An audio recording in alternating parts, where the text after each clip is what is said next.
अस्सलाम वालेकुम दोस्तों, I hope all of you are doing well.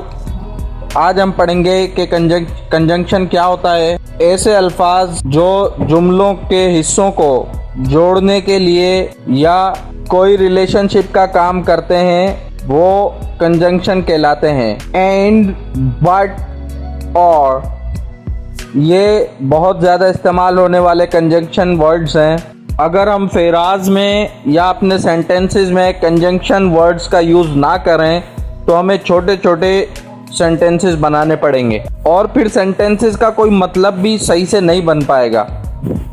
तो इसीलिए कंजंक्शन बहुत ज़रूरी होते हैं हमारे फेराज में या हमारे सेंटेंसेस में। कंजंक्शन की कुछ किस्में ये हैं: कोऑर्डिनेटिंग कंजंक्शन, सब ऑर्डिनेटिंग कंजंक्शन, कोरिलेटिव कंजंक्शन। एक से ज़्यादा वर्ड वाले कंजंक्शन को कंपाउंड कंजंक्शन कहते हैं, जैसे कि as soon as well as तो, सो दैट, एक्सेट्रा।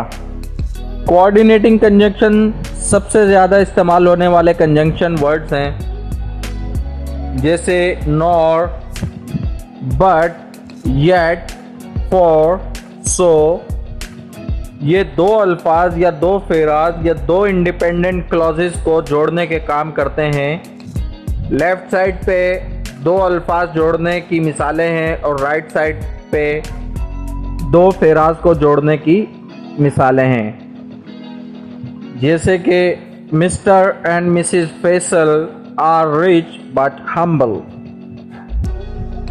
अब राइट साइड पे देखते हैं, I'm fond of playing cricket but not watching it। Independent clauses में इस्तेमाल होने वाले कंजंक्शन हमेशा क्लॉजेस के दरमियान लगाए जाते हैं और इन्हें लगाने से पहले हमेशा कॉमा का यूज़ किया जाता है। For example, it was raining so I took an umbrella.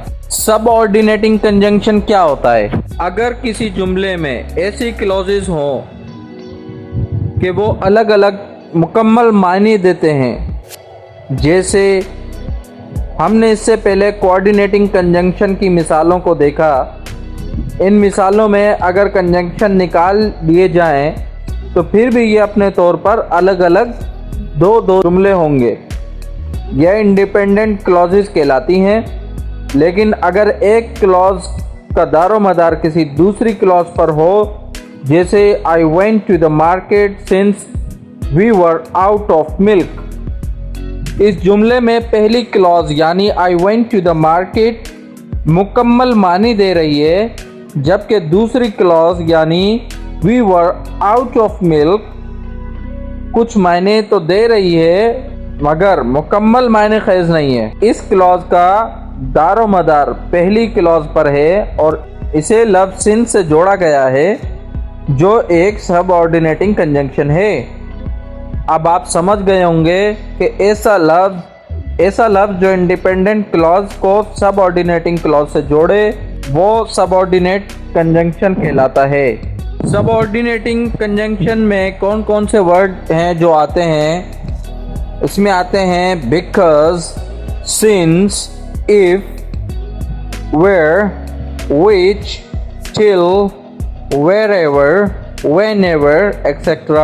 Subordinating conjunction की कुछ मिसालें ये हैं। सबऑर्डिनेटिंग कंजंक्शन कंडीशन में भी यूज़ किया जा सकता है, रीज़न में भी यूज़ किया जाता है, मैनर के सेंटेंसेस में भी यूज़ किया जा सकता है। जिस तरह मैंने आपको समझाने की कोशिश की है, कंडीशन के सेंटेंसेस अलग बनाए हैं, रीज़न के अलग बनाए हैं, मैनर्स के अलग बनाए हैं।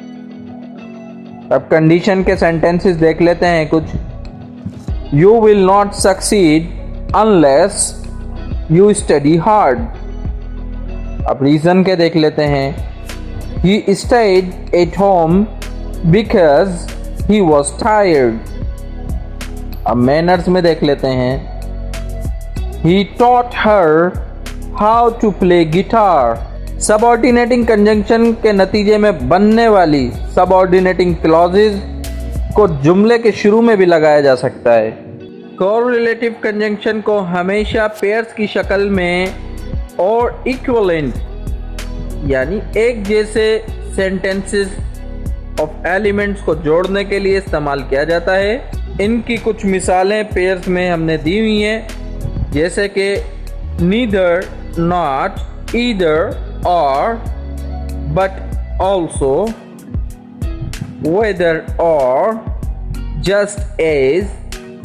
ये सिर्फ दिए हुए पेयर्स की शक्ल में इस्तेमाल होते हैं। ईदर के साथ हमेशा और इस्तेमाल होगा, नीदर के साथ सिर्फ नॉर इस्तेमाल होगा, बोथ के साथ एंड इस्तेमाल होगा। इसी तरह दूसरे पेयर्स को इसी तरह इस्तेमाल होंगे। पेयर्स में दिए हुए अल्फाज अगर अकेले इस्तेमाल होंगे तो ये कोरिलेटिव कंजंक्शन नहीं कहलाएंगे। ठीक है, अब इनकी कुछ मिसालें ये हैं। I want to paint the room either green or brown. ये दो वर्ड्स या दो फ्रेज या दो क्लॉजेस को जोड़ते हैं, लेकिन दो से ज़्यादा नहीं होते। ठीक है, अब पैरेलल स्ट्रक्चर को देख लेते हैं। कोऑर्डिनेटिंग और कोरिलेटिव कंजंक्शन ऐसे क्लॉजेस या फ्रेज या वर्ड्स सेंटेंस ऑफ एलिमेंट्स को जोड़ते हैं जो ग्रामेटिकली एक जैसे हो। यानी एक क्लॉज में अगर एडजेक्टिव है तो दूसरी क्लॉज में भी एडजेक्टिव होना चाहिए।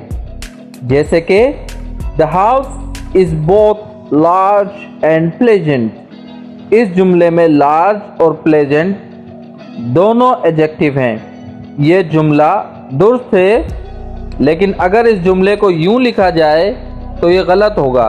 The house is both large and pleasantly, क्योंकि लार्ज तो एडजेक्टिव है लेकिन प्लेजेंटली एक एडवर्ब है। नीचे दिए हुए जुमले में दो फ्रेज ऑफ वर्ब को जोड़ा गया है। ये एक दुरुस्त जुमला है। Let us either go swimming और शॉपिंग। अब इस जुमले को देखें। लेट अस ईदर स्विम और गो शॉपिंग। ये जुमला इसलिए गलत है कि ये एक तरफ वर्ब है, दूसरी तरफ जेरेंड है। पंक्चुएशन देख लेते हैं। कोरिलेटिव कंजंक्शन में जब दो इंडिपेंडेंट क्लॉजेस को जोड़ा जाए तो पहली क्लॉज के बाद कोमा लगाया जाता है। For example, either your brother will pick you up or you will be picked by your sister. Second है, not only he is an award-winning singer, but he also runs track.